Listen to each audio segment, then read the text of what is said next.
Introduction. The management of natural resources to meet people's requirements has been practiced since the pre-Vedic era. Farmers were ranked high in the social system, and village management was in their hands. In order to manage land, water, and vegetation, technical knowledge suitable to the specific conditions of a region was required. They gained this knowledge and developed skill through experience and learning by doing. Overexploitation of natural resources by growing population resulted in various severe problems. Destruction of vegetation has resulted in land degradation, denudation, soil erosion, landslides, floods, drought, and unbalanced ecosystems. A balanced ecosystem is an urgent need. Environmentally aware consumers are producing less waste by practicing the 3 R's: reduce, reuse, and recycle. They are buying products that are less toxic and contain less packaging, using reusable containers and other reusable items, maintaining and repairing products, participating in recycling programs, and buying products made from recycled materials.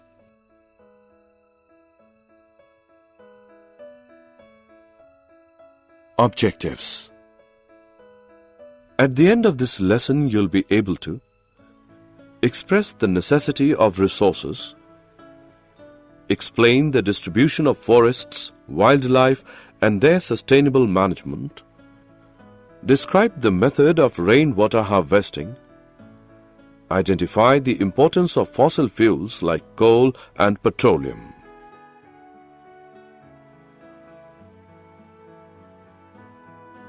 Why should we manage our resources? Not surprisingly, exploration and development of our natural resources has spin-off benefits, especially in construction, manufacturing, and professional, scientific, and technical services. Most of the growth in the economy comes from natural resources like diamonds, oil, and gas especially. And the linkages between the resource activity and other sectors, such as retail trade, are not as strong as they could be. While this growth is good news, it means that much of the natural resources are being used off. There are some resources which cannot be replaced, so it is our duty to take proper care of them. Forests and wildlife. The forest is a complex ecosystem consisting mainly of trees that have formed a buffer for the earth to protect life forms. The trees which make up the main area of the forest create a special environment which in turn affects the kinds of animals and plants that can exist in the forest. The FAO, Food and Agriculture Organization, has defined forest as land with tree crown cover or equivalent stocking level of more than 10% and area of more than 0.5 hectare. The trees should be able to reach a minimum height of 5 meters at maturity. In the tropical and subtropical region, forests are further subdivided into plantations and natural forests. Natural forests are forests composed of indigenous trees not deliberately planted. Plantations are defined as forest stands established by planting and seeding in the process of afforestation or reforestation. There are about 16 major types of forests in India, from the tropical type to the dry type. Forests can develop wherever there is an average temperature greater than about 10 degrees Celsius in the warmest month and an annual rainfall in excess of about 200 mm annually. In any area having conditions above this range, there exists an infinite variety of tree species grouped into a number of stable forest types that are determined by the specific conditions of the environment there.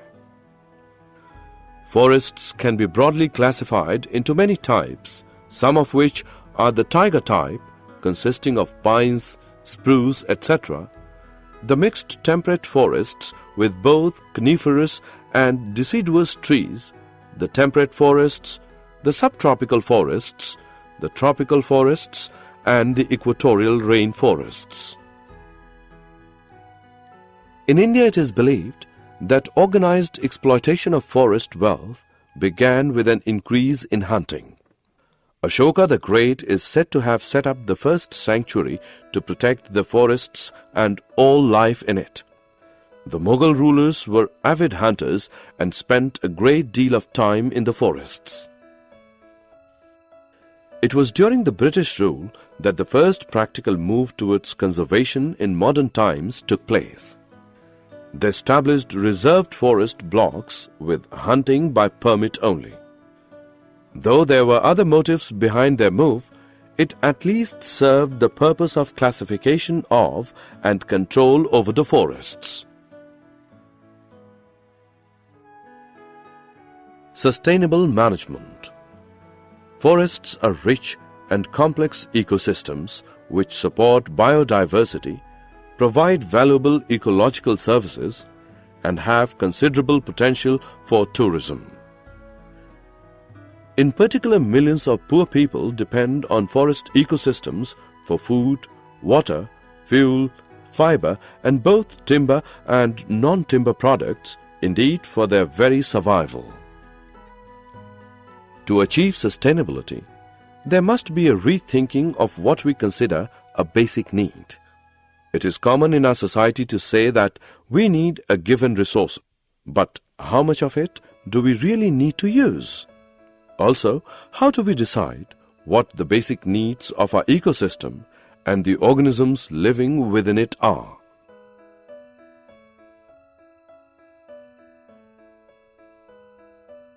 Defining what constitutes a basic need is perhaps the greatest challenge to adopting sustainable practices in our daily lives, as interpretations of need vary widely from region to region, village to village, and even from person to person.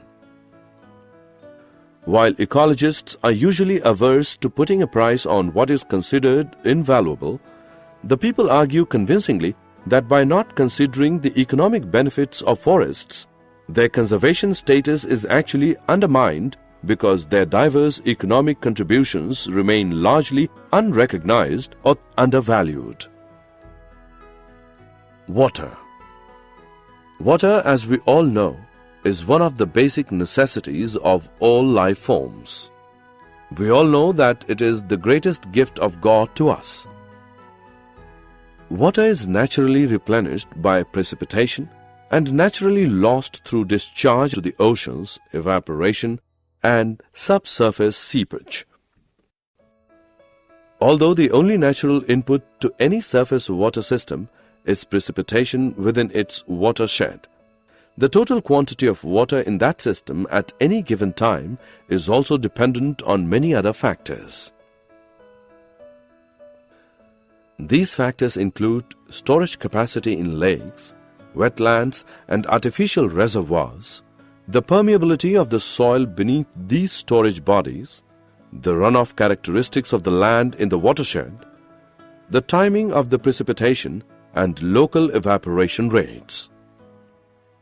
All of these factors also affect the proportions of water lost through discharge to the oceans, evaporation, and subsurface seepage. Human activities can have a large impact on these factors. Humans often increase storage capacity by constructing reservoirs and decrease it by draining wetlands.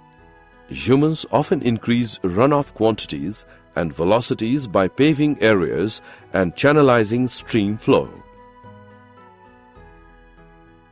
Rainwater harvesting. Over the years, rising populations, growing industrialization, and expanding agriculture have pushed up the demand for water. Efforts have been made to collect water by building dams and reservoirs and digging wells. Some countries have also tried to recycle and desalinate water. Water conservation has become the need of the day. The idea of groundwater recharging by harvesting rainwater is gaining importance in many cities.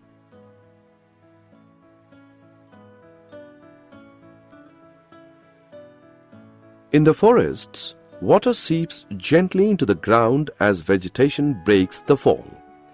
This groundwater in turn feeds wells, lakes and rivers.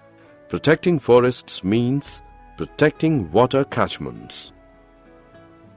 In ancient India, people believed that forests were the mothers of rivers and worshipped the sources of these water bodies. This has become a very popular method of conserving water, especially in the urban areas. Rainwater harvesting essentially means collecting rainwater on the roofs of building and storing it underground for later use. Not only does this recharging arrest groundwater depletion, it also raises the declining water table and can help augment water supply. Rainwater harvesting and artificial recharging are becoming very important issues. It is essential to stop the decline in groundwater levels, arrest seawater ingress, that is, prevent seawater from moving landward, and conserve surface water runoff during the rainy season.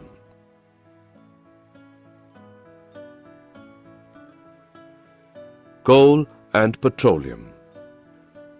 Coal is by far the most abundant fossil fuel on Earth. It is essentially carbon and is mainly used as combustion fuel.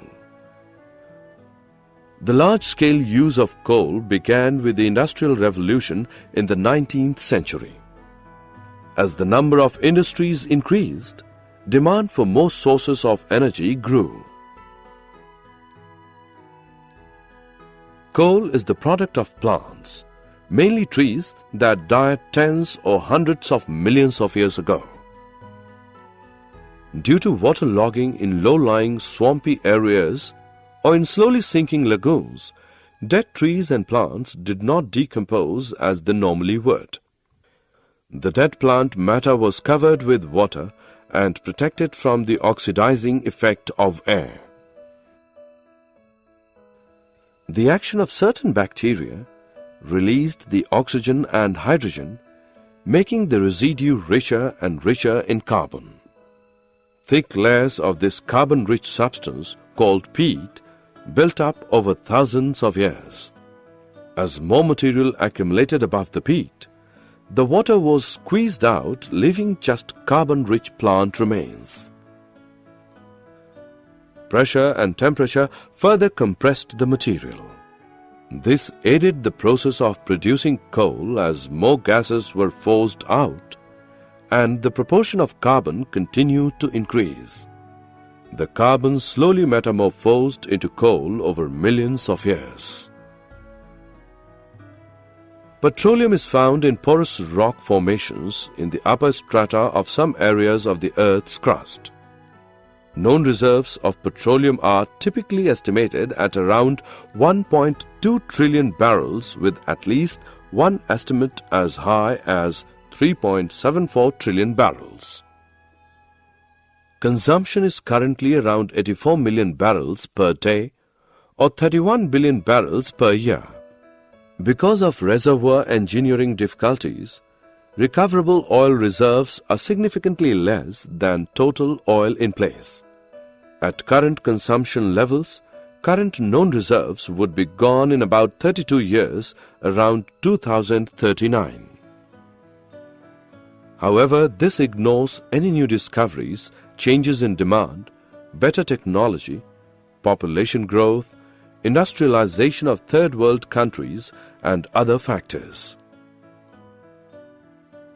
While oil is expected to remain a major source of energy in coming years, alternative energy development such as solar power, wind power, butanol, ethanol, photovoltaic, nuclear power, hydrogen, or oil from oil shale and oil sands may increase in significance. Coal may also increase in use because of its existence in vast quantities in rapidly developing countries such as China and India, which are exempt from controls under the Kyoto Protocol. 3 R's: reduce, reuse, and recycle. Reduce unnecessary waste by avoiding pointless purchases. Items that are rarely get used can be borrowed or shared with others. Buy bottles instead of cans and rechargeable batteries. Reuse items that you would normally consider as rubbish because sometimes it could be used for other purposes. Instead of throwing items away, reduce waste by using them for other purposes. Paper and envelopes can be used as scrap paper for making notes. Recycle the waste products from which you can conserve some amount of energy. Make sure you have a recycle bin at your home. Keep it in an obvious place so that you will not forget to use it.